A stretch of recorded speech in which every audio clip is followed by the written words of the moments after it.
Why choose a Sleep Number smart bed? Can I make my site softer? Can I make my site firmer? Can we sleep cooler? Sleep Number does that. Cools up to 8 times faster and lets you choose your ideal comfort on either side. Your Sleep Number setting. Enjoy personalized comfort for better sleep night after night. It's our Black Friday sale. Recharge this season with a bundle of cozy, soothing comfort. Now only $17.99 for our C2 mattress and base, plus free premium delivery. Prices higher in Alaska and Hawaii. Check it out at a Sleep Number store or sleepnumber.com today.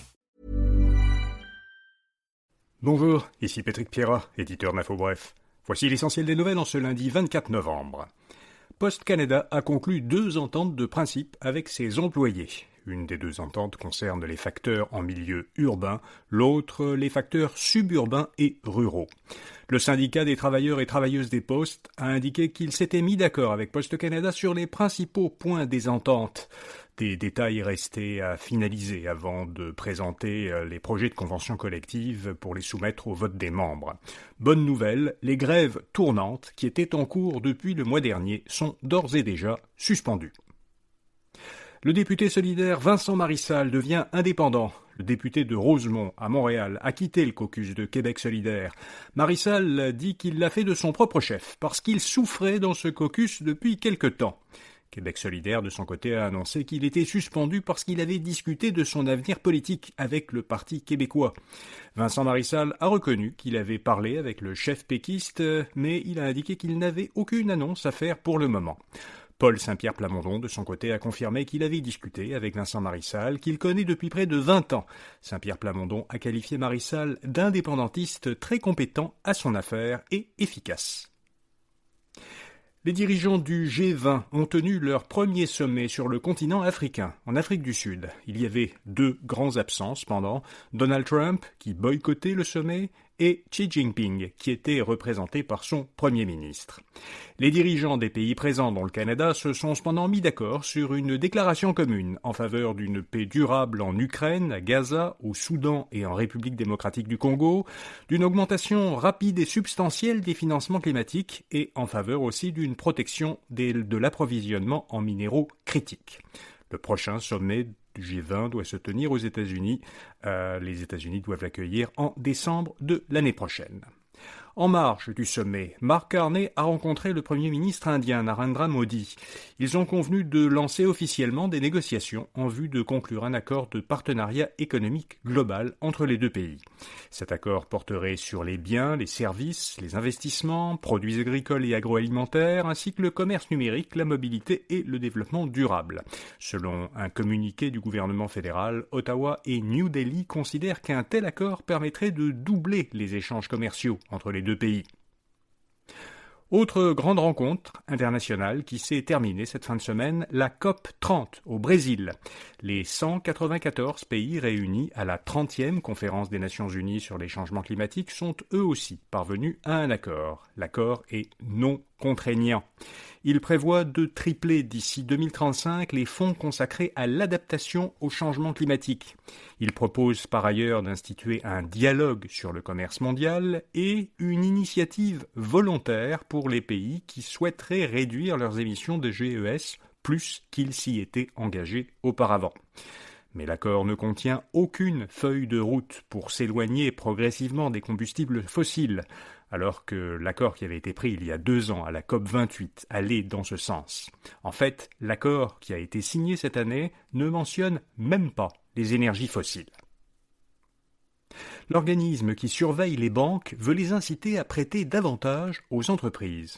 Le bureau du surintendant des institutions financières a lancé une consultation publique sur le projet de diminuer le niveau plancher des fonds propres qu'il exige des banques. Les fonds propres, ce sont les liquidités qu'une banque doit garder en réserve, au cas où certains des clients auxquels elle a prêté ne seraient pas en mesure de la rembourser. Plus une banque doit conserver de fonds propres, moins elle peut prêter d'argent. Le bureau voudrait que les banques prêtent davantage aux PME et pour la construction de certains immeubles résidentiels et commerciaux. Une firme montréalaise de capital de risque ouvre un bureau aux Émirats arabes unis. Innovia Capital, une des principales sociétés canadiennes de capital de risque, va développer des activités au Moyen-Orient à partir d'un nouveau bureau qu'elle ouvre à Abu Dhabi, la capitale des Émirats arabes unis.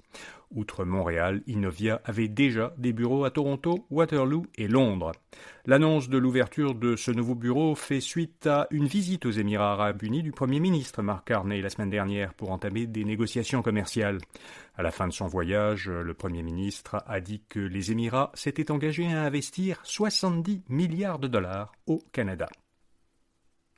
La société technologique montréalaise Connect & Go est achetée par une entreprise américaine. Fondée en 2012, Connect & Go conçoit des logiciels et des technologies pour la gestion des parcs d'attractions, des musées et des événements. Elle est acquise par Peak, une société technologique de San Francisco qui dessert le même marché. Dominique Gagnon, qui est cofondateur et PDG de Connect & Go, est une figure connue dans le monde de l'entrepreneuriat et des technologies au Québec. Il assure qu'il va rester impliqué dans l'entreprise pour essayer d'en faire un chef de file à l'échelle mondiale. Pour en savoir un peu plus sur Connect & Go et cette transaction, voyez notre article à infobref.com ou en cliquant dans la description de cet épisode. La vente de médicaments amaigrissants propulse la pharmaceutique Eli Lilly dans le club des géants boursiers. L'entreprise américaine Eli Lilly est devenue vendredi la première entreprise pharmaceutique ayant une capitalisation boursière d'au moins 1000 milliards de dollars américains, donc 1 billion de dollars américains. Elle rejoint ainsi une poignée d'entreprises billionnaires. La plupart des autres, comme Meta et Alphabet, sont des sociétés technologiques. La valeur en bourse d'Eli Lilly a bondi d'environ 35% cette année en raison des ventes de ces médicaments amaigrissants par injection, Mounjaro et Zepbound, et du développement qui est en cours d'un médicament contre l'obésité à prise orale. Et puis les Carabins de Montréal ont remporté la Coupe Vanier. Les joueurs de football de l'Université de Montréal ont décroché leur 3e titre de champion du football universitaire canadien.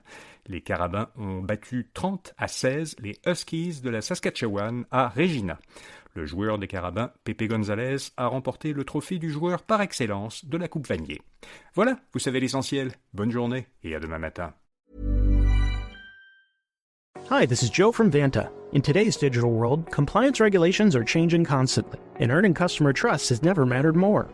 Vanta helps companies get compliant fast and stay secure with the most advanced AI, automation, and continuous monitoring out there. So whether you're a startup going for your first SOC 2 or ISO 27001, or a growing enterprise managing vendor risk, Vanta makes it quick, easy, and scalable. And I'm not just saying that because I work here. Get started at Vanta.com.